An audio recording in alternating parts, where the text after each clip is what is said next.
저는 신학교를 다닐 때 너무 가난해갖고요. 어떤 분이 이런 말씀을 하시더라고요. 신학생이 정말 돈이 없어서 가난한데 그것보다 더 불쌍한 사람은 신학생이 같이 결혼을 했어요. 정말 그건 비극이라고 그렇게 말씀을 하시더라고요. 정말 돈 없는 사람이 둘이 같이 합쳐져갖고 결혼을 하니까 너무너무 돈이 없었어요. 정말 막막하더라고요. 정말 그렇게 둘이서 살았는데 렌트는 금방 없죠. 생활비는 없어갖고요. 만나자고 할 때 누구 집에서 만나거나 교회에서 만나는 게 아니고 꼭 스타벅스에서 만나는 사람들이 정말 너무 얄미웠어요, 사실. 왜냐면 자기들은 다 커피를 다 마실 돈이 있는데 저희들은 돈이 너무 없는 거예요. 그래서 그 5불이 있으면 저희들이 생활비로 쓸 수 있는 그 돈을 갖다가 그분들이 자꾸 스타벅스에서 만나자 그래갖고 사주시는 것도 아니고 저희들 돈을 내가서 그걸 마셔야 돼갖고 배부르다고 안 마셔도 된다고 하면서 저희는 그 음료수를 하나를 사가지고 일단 티만 시켜가지고요. 스타벅스 옆에 보면은 그 우유 있지 않습니까? 그 우유를 갖다가 거기서 혼자 따라가지고 열심히 이렇게 2개를 그래서 라떼를 저희들이 직접 만들어가지고 먹기도 했고, 참 비참한, 정말 너무너무 가난해서, 그 다음날 이제 생활비가 떨어져서 이제 어떻게 해야 되나 하는 그런 순간들도 너무나 많이 있었습니다. 그러는 시절에 비해서는 지금 사실 슈퍼를 가면 너무 감사한 게, 그때는 제가 먹고 싶으면은 25살에 저 식욕이 진짜 좋았거든요. 슈퍼 가면은 제가 먹고 싶은 거를 다 이것도 먹고 싶고 저것도 먹고 다 잡았는데 머리로 이거 계산해보니까는 생활비가 없는 거예요. 그럼 하나씩 바구니에서 꺼내기 시작해가지고 나머지는 필요한 것만, 그것도 파도 반쪽으로 잘라가지고서 이제 그런 것만 사서 나오는 그런 적이 많았는데요. 그거에 비해서 지금을 돌아보니 참 슈퍼에 갈 때마다 얼마나 하나님께서 먹이고 살리신 게 피부로 느껴지는지 모릅니다. 정말 음식 하나를 바구니에 담을 때도 전에는 이거 정말 먹고 싶었는데 포도주스 하나를 바구니에 담았다가 다시 떼고서 정말 이거를 너무 먹고 싶은데 라고 생각하면서도 포기하고, 근데 지금은 슈퍼 가면은 하나님한테 죄송할 만큼 이거 먹고 싶으면 이것도 넣고 제가 37인데 아직도 식욕이 좋습니다. 그래서 이것도 먹고 싶으면 이것도 넣고 바구니가 한가득히 되는 거를 보면서, 그러면서 저를 지금까지 인도하신 하나님께서 얼마나 감사한지 정말 모릅니다.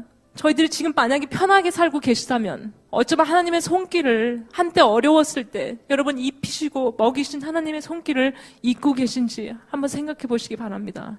만약에 지금 여러분이 힘드시다면 내가 너무 아프고 힘들기 때문에 오히려 그분의 손길을 못 보는, 내 자신만의 문제와 아픔에 둘러싸여서 그분의 손길을 못 보는 저희였을지도 모릅니다. 여러분 지금 어느 곳에 이렇게 높은 곳에 계시든지 정말 낮은 곳에 힘들어하고 계시든지 한 가지 확실한 것은 저희들 삶 속에서는 보이지 않더라도 하나님의 손길이 계셨기 때문에 저희들이 이곳에 옷도 있고요, 벌거벗은 사람도 없고요, 앉아 있음을 다시 한번 고백합니다. 섬세한 것까지 참기시는 하나님이십니다. 제가 그때 신학생이었을 때요, 시카고에서 살았는데요. 시카고는 한인 마켓에 가지 않으면 김치가 없었습니다. 그래서 제가 김치를 한 통을 사면은 한 20불이어갖고 5불도 없는데 20불은 생각도 못해갖고 김치를 못 먹고 있었는데요. 어느 날 진짜 김치가 오늘따라 너무 먹고 싶다라고 생각을 했습니다.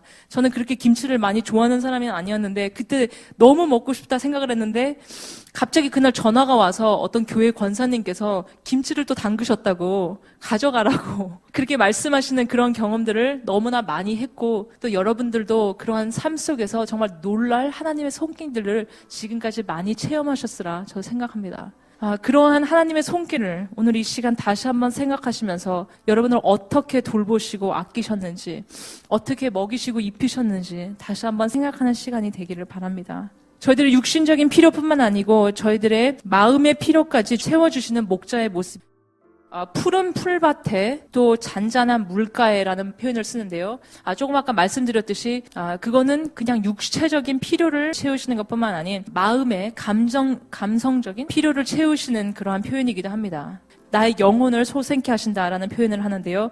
그는 나의 영혼을 소생케 하신다는 표현을 이렇게 번역을 합니다.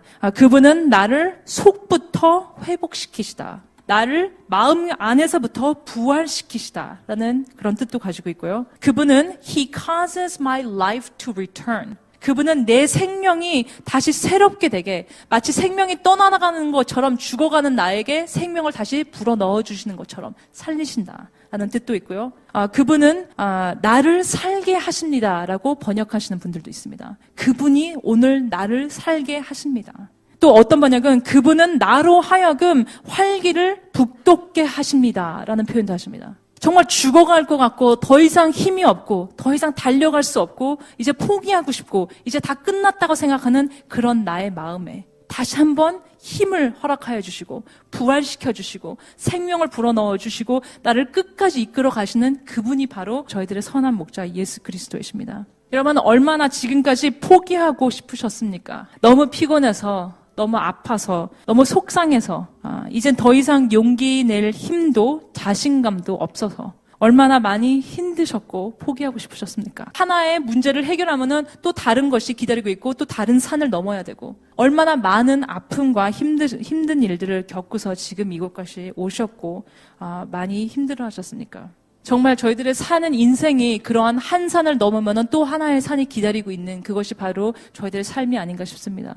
인간관계 안에서도 서로 상처 주고 상처 받고 저희들이 생활하면서 또 아파하고 마음이 힘들고 용기도 없어지고 나는 왜 이랬을까라고 자기 자신을 너무 미워할 때도 있고요. 그런 상처투성이로 살아가는 것이 저희들의 인생이 아닌가 많이 생각하게 됩니다. 저는 심장병을 걸린 아주 갓난아기를 본 적이 있습니다. 그 아이는 심장병을 가지고 태어나서 많은 심장에 문제가 있어서 태어나자마자 얼마 안 돼서 갓난아기가 심장병 수술부터 시작해서 여러 가지 수술을 한꺼번에 다 했습니다. 근데 그 수술이 끝나고 나서도 굉장히 힘든 조건에서 그 아이가 있었기 때문에 그 아이는 수술을 나와서 이쪽 저쪽에 다 그 튜브를 끼고서 주사를 맞으면서 침대에 누워있는 갓난아기의 모습을 봤는데요. 그 아이가 얼마나 숨을 열심히 쉬려고 하는지 그 조그마한 가슴이 팔딱팔딱 뛰더라고요. 근데 그 아이가 숨을 정말 아직도 자기가 누구인지도 모르는 그 아이가 살기 위해서 온 힘을 다해서 정말 숨 쉬기가 힘들 텐데도 많이 아플 텐데도 팔딱팔딱 심장 뛰는 모습을 보여요. 근데 그것이 아마 저희들의 살고 있는 모습이 아닌가 싶습니다. 너무 아프고 너무 힘들고 이제 고쳐질 것 같은데도 고쳐지지도 않고요. 계속 가는 이 문제 가운데서 정말 심장만 팔딱팔딱 뛰면서 정말 살아남아야지라는 오기로 사는 그런 저희들의 모습이 그렇게 열심히 아파하면서도 살려는 그러한 결단을 가지고 사는 저희들의 모습이 바로 그 아이의 모습에서도 저도 보게 되었습니다. 이런 우리를 누가 불쌍히 여기시고 구하시지 않으셨다면 어떻게 지금까지 여러분께서 이곳에 오셨다고 생각합니까? 그렇게 아픔과 많은 고생과 슬픔과 상처를 안고 어떻게 제정신으로 이곳까지 오셨다고 여러분 생각하십니까? 결코 저희들이 지혜롭고 강하고 똑똑하고 저희들이 대단하고 위대하기 때문에 이곳까지 온 것이 아니라는 것을 바로 알 수가 있습니다. 한 가지 확실한 것은 하나님의 기준으로 하나님의 눈에 보셨을 때 저 풍부한 삶이 가능한 가장 필요한 것을 저희들에게 좋은 것을 주신다는 것입니다. 그러한 하나님을 다시 생각하시면서 정말 그분의 품 안에 거하고 그분을 신뢰하고 그리고 내 삶이 어떻게 어렵더라도 그분이 전쟁터에서 파티를 여시는 그런 하나님을 믿어드리고 신뢰하고 함께 가는 그러한 1년이 되기를 바랍니다.